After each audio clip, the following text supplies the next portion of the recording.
Hi, I'm Manny Dela Cruz. I have a 96 Saab, and I think the fuel pump's gone out on it. And the way that I know this is I tried to start the car, wouldn't start. I tested the relay and I tested the fuse. I did that by opening up the fuse box near the kick panel on the left-hand side and then using a voltmeter to test the voltage when I was turning over the car. You have to do this when the car is turning over because that's when a signal gets sent to the fuel pump. If you have voltage there, that means both the fuse and the relay are working correctly. So the next step is then to replace the fuel pump. I don't want to drop the fuel tank. That sounds like a giant pain in the butt, and there's an access port underneath the rear seat of the Saab.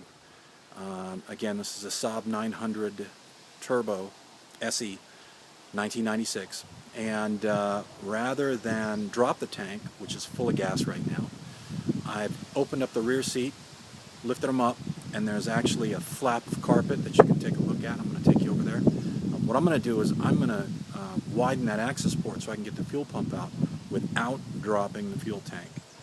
Now the tool that I'm going to use is a nibbler. I just got this at Harbor Freight for like 20 bucks. So let's go take a look at the rear seat. Okay, so we're looking in the rear seat of the Saab 900, and I folded the seats up, you can see that, and that reveals the carpet underneath the seats. Now directly under this panel here is the fuel tank for the Saab.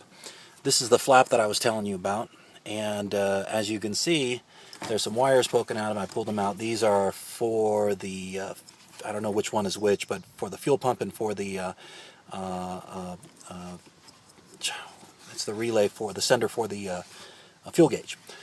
So anyways, if you look down, and I can't see if I can get it in there with the camera. You can't really see it. Anyways, the fuel pump itself is not directly underneath here. The fuel pump is actually right over here. And so what I'm going to do, let's give you some focus. So what I'm going to do is I'm going to cut some of this carpet away over here, and then I'm going to use my handy dandy nibbler to create another access port over here. And I can see the edge of what the fuel pump housing is. So what I've done is I grabbed a bowl and I'm going to put it over here, and I'm going to create a nice neat hole with the carpet. Only I'm not going to totally cut it all out. I'm just going to cut a line here and then leave it connected over here so I can fold the whole mess back. Then I'm going to take the nibbler and I'm going to make a hole. And then that should give me access to the fuel pump, and then I can pull the whole assembly out and replace my fuel pump. Alright, so first I'm going to center this up so that it looks pretty good. Looks pretty straight. As you can see, I'm using a high-tech bowl. Now I know that there's nothing underneath this carpet except steel, because I looked under, but I'm going to take this, I'm going to score it all the way around. Alright, there you have it. Okay, so now I've got something I didn't anticipate, some kind of covering. I don't know what that is. It's hard. It's tar based. Well, I'm going to try using the nibbler, seeing if I can't get near it. The stuff that we found was a tar-like substance. If I can get anyways, it's very brittle. I used a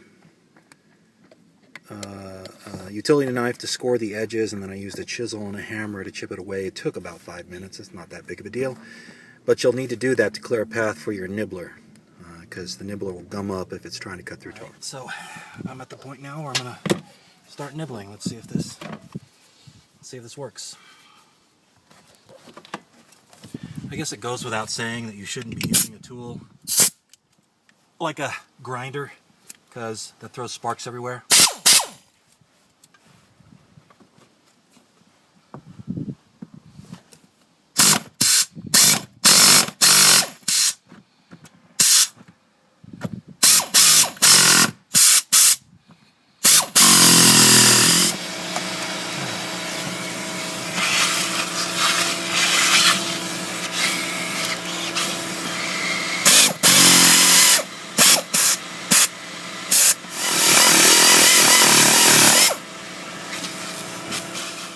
as you can see, I have removed the piece of steel that separates, I think I went right there, actually like that.